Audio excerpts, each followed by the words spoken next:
Welcome back. So, a few months ago, I bought this. From a quick glance, it looks real. A fake Specialized SL8 from AliExpress. And I have made a previous video on this one, so if you haven't seen that, basically I built this thing up and I had a few issues that I ran into. Let's just say that. This shouldn't be a hard job. Why is it a hard job? Okay, more fun with more issues. Yes! A 2-minute job has only taken me 2 hours. The job wasn't easy. So I'll link that in the description below, but this is going to be the ride review. So if you haven't watched my videos before, guys, here's a quick overview on how my bike reviews work. I've got 10 different categories that I'm going to be talking about and ranking the bike in. And then at the end, it's going to go on my big score sheet where you can compare it to just how all the other bikes I've ridden ride. So you can find all those categories in the chapters below if you ever want to skip ahead to anything. One very important thing to talk about here is safety. I'm not going to lie to you guys, I am quite worried about riding this bike. A little bit scared to be going on downhills, especially in here in the UK. There are some aggressive bumps, potholes, and I'm not that confident on it. So let's get this review on the way. So the handling on this thing is actually quite interesting. The initial turn-in speed is it's very light and it's more precise than I was expecting. It's very specialized in that sense. As you would kind of think, they've copied the geometry of a Specialized. One thing I will say is the general handling overall, when you are turning in, it's pinpoint and precise, but it doesn't feel like I've got the sixth sense, like the connection with the bike, as if it's like another limb, as I do with normal Specialized, the SL7, the SL8. They just feel better connected. Now, there are a few reasons for this. I think it's the stiffness of the frame, as simple as that.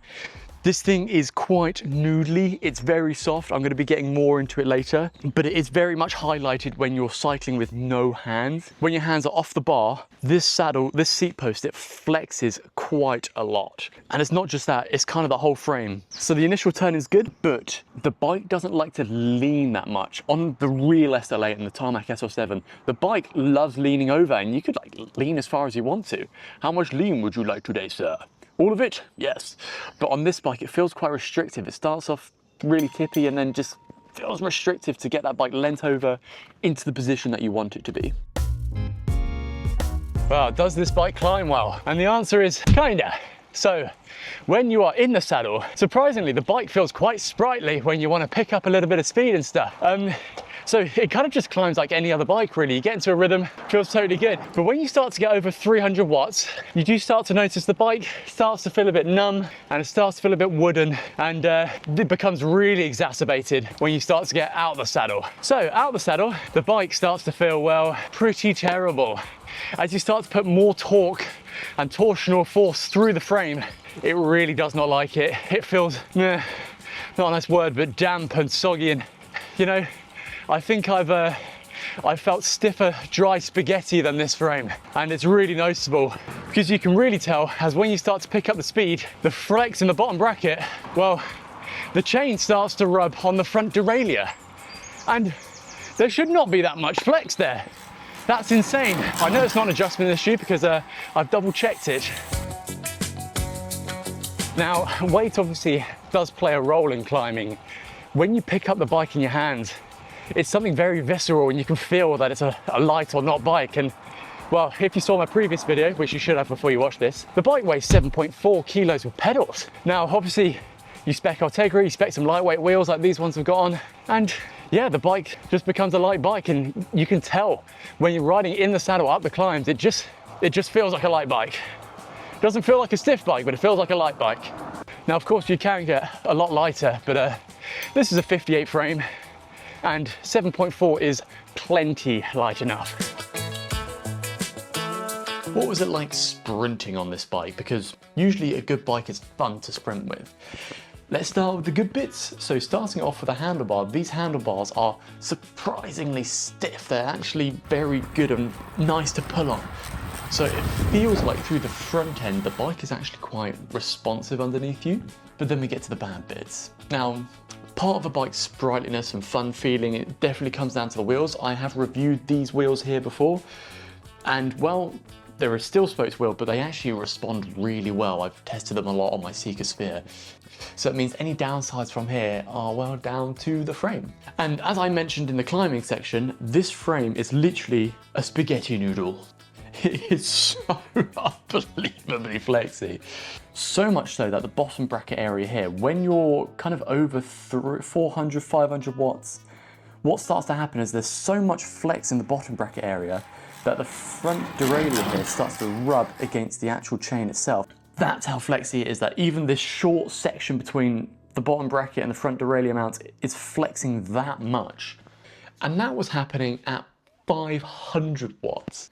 As the power just went up and up, the flex in the frame was so horrible, and there's just no snap back. So I actually, when I explain sprinting, I actually like a little bit of flex in the frame, and I like the frame to feel like it's whipping back on me. And you do get this with the real Tarmac SL8, the Seeker Sphere, the Pinarello. You can feel it flex and whip back, and it makes the bike feel really sprightly and exciting and snappy. Yeah, this hasn't got that, no. And when you're getting over 1,000 watts, I was getting a little bit worried about putting more power down. I only actually got up to 1,300 watts on this thing because I didn't want to do any more. I was a little bit worried I was gonna break the damn thing. So yeah, sprinting, not good. So speed, I gotta say, speed is kind of fine. Obviously I've got fast tyres with fast inner tubes at the right pressure, and 50mm deep wheels as well, which, well, I think is doing a lot of the heavy lifting for this bike. Obviously the SL8 is a very aerodynamic frame as a whole, and this has copied it, so it's got to be somewhat close, you know.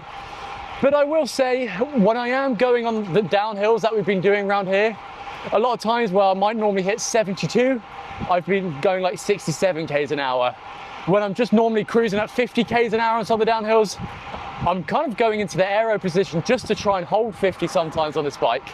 I think a lot of it is probably because, well, that front mount is the first thing hitting the wind, and it's probably causing a lot of drag, that bit.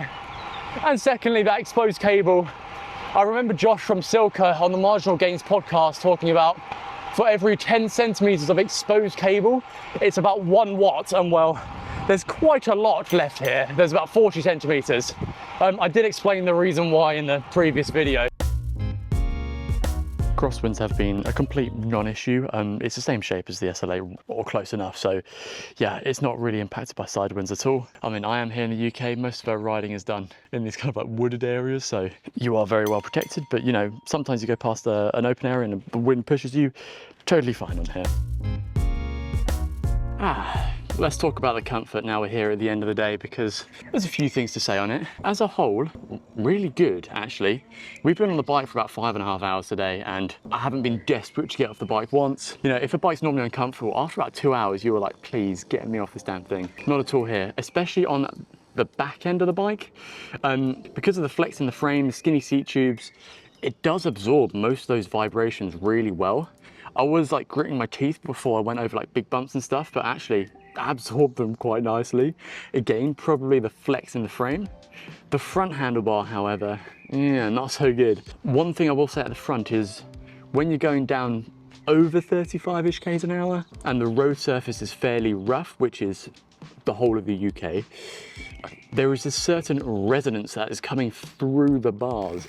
The only way I can describe it is like, you know those massage guns? It's like holding one of them against your hand, and that's precisely what it feels like going down over 35 k's an hour on these descents and stuff. So yeah, that front isn't ideal. I don't know why that specific resonance kind of is exacerbated, but it is. But as a whole, it's going to get a pretty good score here. Definitely not as comfortable as the real SL8. You can spend a lot more hours on that bike than you can on this one still, but kind of there with most of the top brands nowadays, I think, because of the flex in the frame.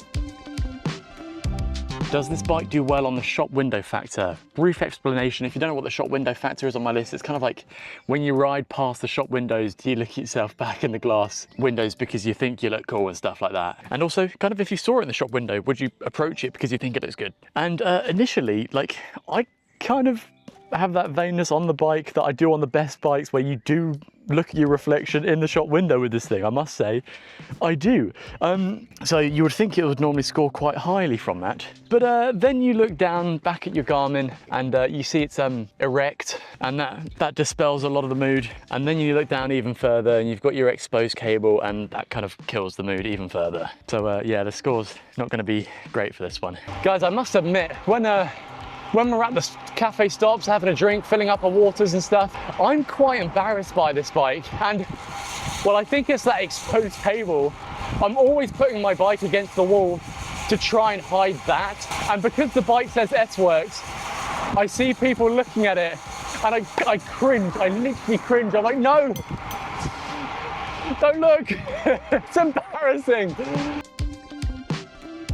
You know, I'm going to ask a few people along the side here if this bike will have fooled them or not. Yeah, it looks like an S-Works to me.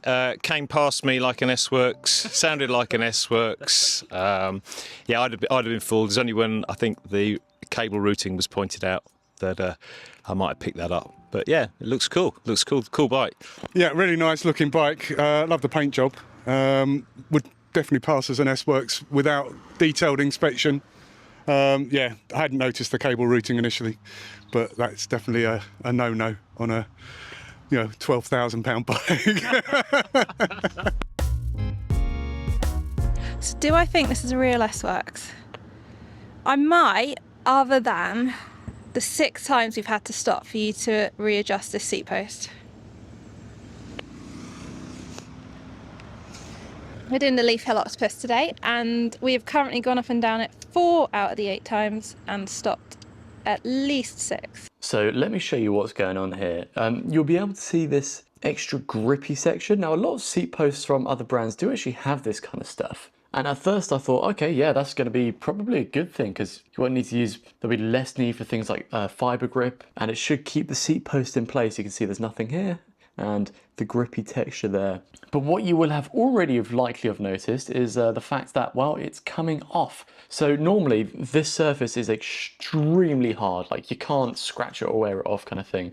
And even me just scratching it there, you can kind of see that it's that easy for it to come off. So instead of creating this extra grippy layer, it's basically created this cheese layer in between, which very easily smushes and lets the seat post slip downwards. So yeah, I kind of had to undo and tighten up the seat post to get it back to the normal height like 12 times. I will say every single time that I did it, it got better and better, or lasted longer and longer as more and more of this material wore itself off. So when it got back to the more normal material underneath, because there wasn't that cheese layer in between, it just meant there was actual grip on the seat post itself, so it stayed in the more normal position. And I actually rode the last 20 kilometers without the seat post slipping at all, just because, yeah, you can see here that it had warmed back to the original surface. So would I say that this has fun factor, this bike? And no, obviously not. I've spent the whole day bloody worrying about this seat post, riding with my saddle too low. It's been pissing me off. And then every time I go downhill, I'm wondering if this is going to be me back in the hospital, lying on the surgery table, having titanium drilled into my clavicles again. If the frame cracks and leaves me with an injury, it's a no. At least I'm comfortable. Because of the numbness of the frame, when you're descending, you're not even getting the enjoyment from going downhill. It just feels so wooden. Before I go into the conclusions, here are the final scores for this bike, guys. So as you can see here, the only 2 things that it's actually done fairly well at is wind stability and weight. Everything else there, it's been pretty diabolical, and as I ride more bikes, I might even have to knock some of these scores down more and more. It does actually come ahead of the Basso Diamante, but that's a bit of an unfair comparison. It was a very low specs one. It had terrible tires on it and pretty terrible wheels on it too. This has had everything going for it. A really good lightweight wheel set with fast, comfortable tires on it, and an Ultegra group set, so a great group set, basically meaning all those negatives are down to the frame. A very stark contrast between the real SL8, which comes right at the top of my list as a whole overall bike. Right, let's chat about the conclusions here because I think I need to mention the build-up video again. So many negatives on there, so hard to do. The external cable, the weird angle of the front mount here, the bottom bracket area being too wide, having to do an insane amount of sanding just to get the rear brake caliper to be able to align it. And then all of that work for a bike that doesn't ride very well. It's not fun to handle, it's horrible to sprint on, it's noodly and weak when you get out of the saddle. There's so much disconnection between the front and the rear of the bike, like it's all over the place. You can't ride with your hands off the bars because the seat post is too damn flexy. Some of these problems might be less exaggerated on the smaller sizes. This is the size 58, the biggest size that they will clone of the SL8. But as I hope this video has demonstrated, the actual ride quality and the capabilities of the bike are literally nothing alike. They might look similar, but they do not ride similarly. I can promise you that. If you want my advice, spend £650 on a second-hand frame from a real manufacturer and then build it up the same way and you will have an incredible bike. But don't do this. Don't do it. So there we have it, guys, my full ride review of a fake cloned SL8, or I should call it the FL8. If you have any specific questions that you think that I've missed in here, feel free to stick them in the comments below, or you can follow my daily shenanigans over here on Instagram. Other than that, I've been Jason, this has been Cycling Unboxed, and I look forward to seeing you in another video.